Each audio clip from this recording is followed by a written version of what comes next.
still do. We still do. We still do. We still do after all this time at the altar. I alter my mind and vow to God I love you till he make his return. The rain should be the least of your concern. Under God's umbrella, I promise to provide and preserve his word.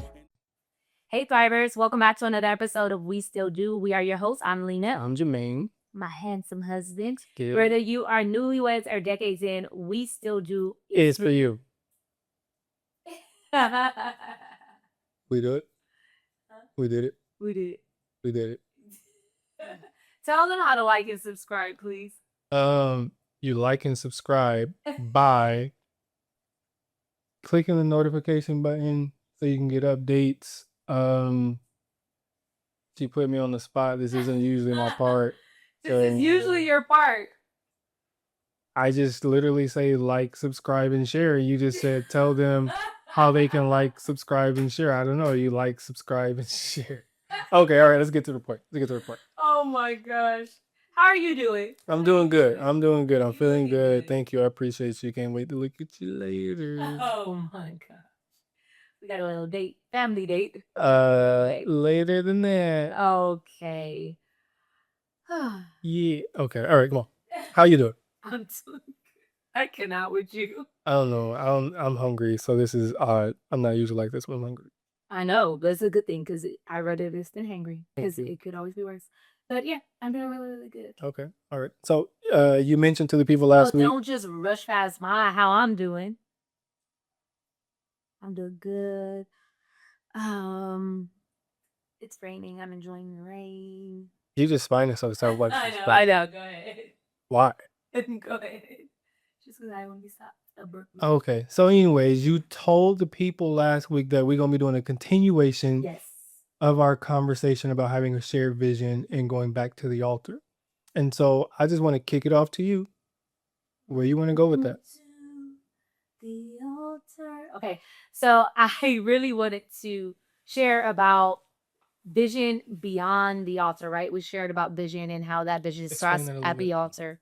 So at the altar, you share your vows, right? We are publicly declaring before God and before witnesses, and that becomes the first shared vision. And we touched on that in our last episode. Go back and watch it if you had it. But what does it look like beyond the altar, and how do you live out that vision and covenant that you've just formed and came into? And so I wanted to share as far as the altar not being the finish line, but it's actually the starting point. That's where we start when it comes to vision. And if you don't have a vision, then it's easy to lose direction and where you're going to. And that is the starting point. Like the altar, what it represents. I wanted to start there, but I will want you to elaborate a little bit on the idea of the altar. I thought you wanted to do that. I wanted to elaborate on the fact that it was a year in, year out, day in, day out situation. Oh, sure, with you. Yeah, thank you. I love the freedom you give me a match. Nothing like it. So, anyways, just kind of like last week we talked about this idea of like it starts at the altar, but then because it's the starting point, we have to be intentional or we drift. Yeah. And so there's a need to understand exactly what the altar is, because it's not just called an altar for fun's sake. Like it's something that was understood very, very well as a place where something specific happens. And so now I want to kick it back off to you. Thank you. What happens at that place? So we see a lot of altars being built in the altar or in the Bible. We see a lot of altars being built in the Bible. But I want to start with Genesis 12:8. Abraham built an altar to the Lord, and he called on the name of the Lord. And so whenever there was an altar built throughout scripture, we know that it was a moment of transition. There was a moment of direction. And it associated often with worship, with sacrifice, with covenant making, and with divine encounters. When I think of the altar, I can't help but to think of when Abraham had to build an altar and like the Lord was calling him for Isaac. Often we see where there was an altar built and they were sacrificing something unto the Lord. And so just think of that. Like we're starting marriage. A lot of times they walk down the aisle to the altar. This is the starting point. It's a huge point of transition in terms of a big life transition that's happening.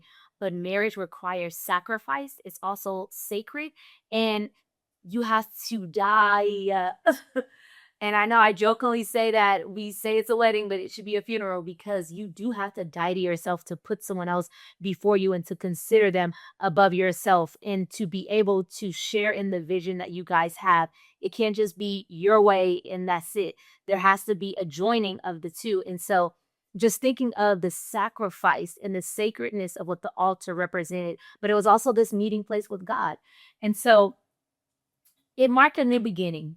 And of course, we know that is the should be in marriage. But I think of a new year, that's also a new beginning. I think of us hitting 8 years of marriage, that's also a new beginning. And so, although we're starting at the beginning being the altar, it doesn't mean there are not often seasons that come in marriage where we get to experience a fresh start, a reset, a new beginning.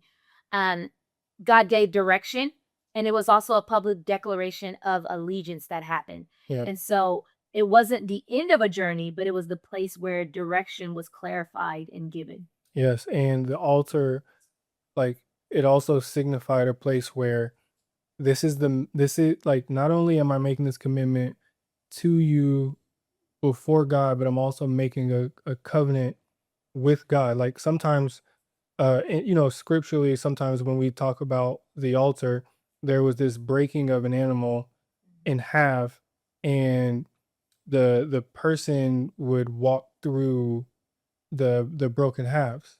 And when you think about it, we are two people at the altar, and we're inviting God in the middle, in the center of our marriage. And so when we invite him in the center, what we're saying is, God, you have this influence in my marriage, and I'm going to allow you to have the influence. And so when we think about living life beyond the altar, one of the things that we have to do is we have to guard this this unity between all three. And so in Ephesians 4, I absolutely love this scripture because it talks about what it looks like to remain like in one flesh. And it talks about how, we are to maintain the unity of the spirit through the bond of peace. And all the work that we're doing is to maintain this bond of peace. And so when we think about um the altar, like all of the work is going to maintaining this bond of peace, and that's what it looks like year in, year out. So talk about it's not vision is not something that's a feeling. Can you share more about the frameworks of vision and what that looks like? Yeah, that's the statement there. Like you can drop mic, go home, like we can just Vision leave it is on. not a feeling, it's a framework. Vision is not a feeling, it is a framework, because the vision gives us direction. Direction cannot be attained by just emotion alone. Emotions are beautiful. Emotions color life for us. But when emotions are in the driver's seat, we find ourselves going in the wrong direction because emotions are used as reactions. Like emotions are chemical reactions, like the E in motion. The E stands for energy. The motion, the root word is mote, which deals with movement. And so when you think about emotion, there's this energy that's in motion that's reacting to something that happened. And so it's a reaction that naturally happens, and it's something that happens before you think about it. So if emotions are what we use to move towards the vision, we're going to constantly go with our emotions because they're so up and down. They're so we can have so much color in the world, but they're not to drive us. Emotions can't be the leader in the framework. Vision has a system that it follows. and the decisions that we need to make for the vision, like we need to be able to work in and out of what comes up when we need to make certain decisions. If you have a financial decision you need to make for your marriage, you can't be led by emotions, because if you feel depressed, if you're anxious, you're going to make decisions based off of what you feel, not the vision. If you say I do and your partner frustrates you, or y'all just been having a rough week, if you continue to allow emotions to keep you from engaging in the conversations that's needed, you'll find yourselves, as you said earlier, drifting, and you wonder how you get 20 years, 30 years down the line and your kids have moved on, they're gone with their families, or they moved out, and all of a sudden you wonder, why am I not happy? Like, how did we get here? It's because one situation turned into another, another turned into another being swept under the rug, another being turned into like we're not connecting. And so the vision can't be uh can't be driven by your emotions. They are a part of it, and your emotions do tell a very, very real story, especially about your experience. But emotions need to be understood. If they're not processed, if they're not understood, you're going to continue to make decisions that lead you in places you don't want to be, especially in your marriage. Yeah. I think that's good. And I think when it comes to vision, areas that we must revisit continually throughout our marriage is, what does that look like with God in terms of our spiritual alignment, our shared values? What does that look like with communication? How we make decisions, as you were sharing, how conflict, what we're going to do, how we're going to navigate that, and how our needs are expressed. And then I also think connection is something that you have to revisit often. And physical intimacy, friendship, and also an emotional closeness. And so when it comes to this vision and what that looks like, I think these are three key areas that you can continuously revisit through the different seasons that we experience in marriage. Which is, it's almost like that reverse engineering that we talked about again, because it's like God really is the giver of the vision. Like the original marriage back in Genesis 2, like he's telling us what the original design was. And so for us, we go before him, we say I do, to maintain to get to where we want to go, so we're on the same page and aligned. We have to be able to communicate in an effective way. And in order to communicate in an effective way, we have to be connected. If we are disconnected communicating, that's disastrous. Yeah. When we're communicating from constant frustration, when we're communicating from a place of like being sad, and we're not communicating exactly what our need is in that, we find ourselves talking about the wrong thing, if that makes sense. Yeah. So understanding what we need to communicate about, it's helpful when we are connected. A lot of times the connection really is the issue of what drives us away from the vision. When we don't feel connected, communication is off. So it's almost like scaffolding. Like in order to continue in the vision God gave us, we have to continually work on the connection, because the connection, the emotional connection, the spiritual connection, the mental, the physical, like all of those points of connection allow us to experience this life in a way that will help us not only just have like a long marriage, but we'll have a blissful marriage. We'll have a thriving marriage. And I don't know. That's really what we want for people. Absolutely. I think that's good. And how often should you revisit the vision? I think we touched on it. We mentioned, of course, annually, but also quarterly, also monthly. And if you need to, have weekly marriage meetings. I know people that have done weekly marriage meetings on Sunday to revisit how well the week went, and what did we do good, and what do we need to improve, and how can I support you this week, or how can I serve you, or what do you need from me, or how does our schedules align? And I know people who have scheduled sex to stay in alignment.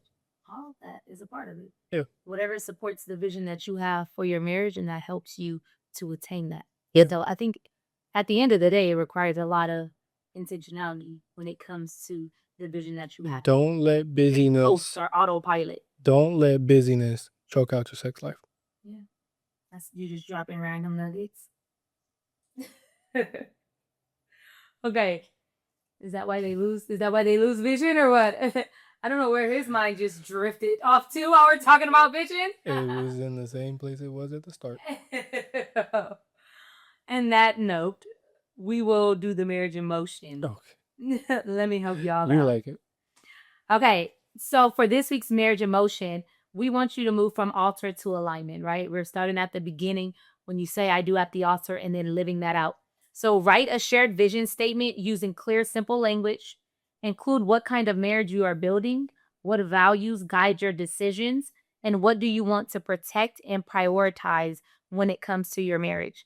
Commit to revisiting this vision statement that you're making. Commit to revisiting this vision statement annually. And if you need to, do it quarterly so you don't lose sight of what you are committing to for the vision of your marriage. That way you know that you are hitting the mark. This is what we want. This is clear, it's concise, and it's to the point, and it's guiding the direction we want our marriage to. And there's no confusion because a shared vision, it aligns, it brings together both of your unique personalities. Yeah. It brings together your unique ways of expressing yourself, and it submits it to the ultimate vision, which is I still do when we figure out our roles and all that. So until Pencil it in. next If this blessed you, make sure you share it with someone else that you know can use a reset when it comes to the vision in their marriage. And then don't forget to hit the notification. We do upload weekly. And thank you, Tyrus, for joining us on this episode. I'm reset it every time I see you. Okay. I hope back to love. Till next time, guys. Peace. Peace. Always gonna love you and always. No doubt you're my blessing. Ain't no second guessing. No one can separate. We're fed up.